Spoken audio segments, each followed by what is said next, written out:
To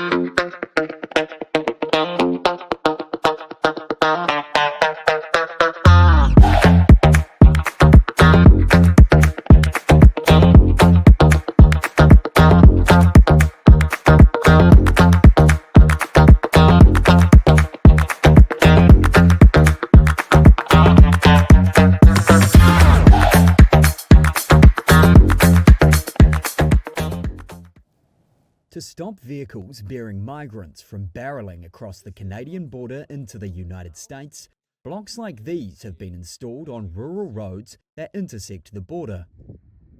But Royal Canadian Mounted Police Sergeant Daniel Dubois explains they aren't a fail-safe solution. Yeah, people can still hop over them. Managing the world's longest land border at about 4,000 miles is a tough job. But it's also one now in the spotlight after US President-elect Donald Trump threatened Canada and Mexico with sweeping 25% tariffs if they do not reduce the movement of migrants and drugs into the US.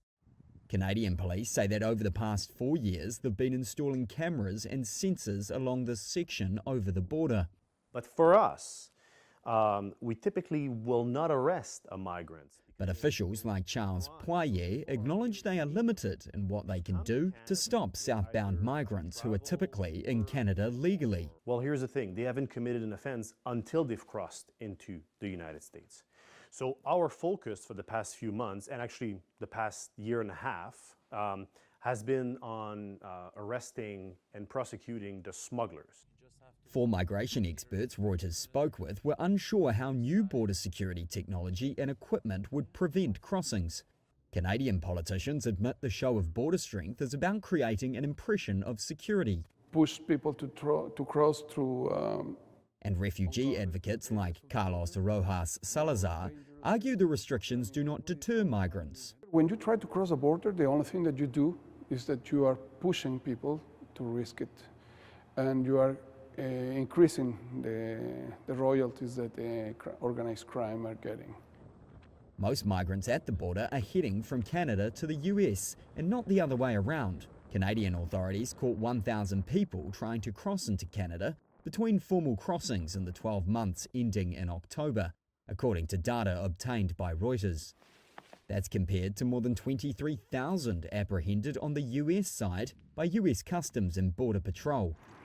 That also represents a tiny fraction of the 1.5 million apprehensions over the same period near the US-Mexico border. American Terry Rowe lives on the New York side of the border. He says his motion-sensing cameras regularly film migrants crossing the border on foot, mostly towards the US. It makes us a little nervous. Yeah. You know, when it's 70 feet from your bedroom window. I mean, we keep our doors locked. But recently, he has noticed more heading north towards Canadian soil.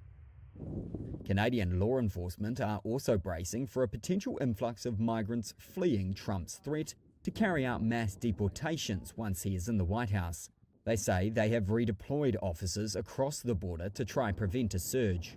Fear might drive some people into fleeing the United States and coming to Canada, hoping for a better future. So we had to be ready, and we are ready.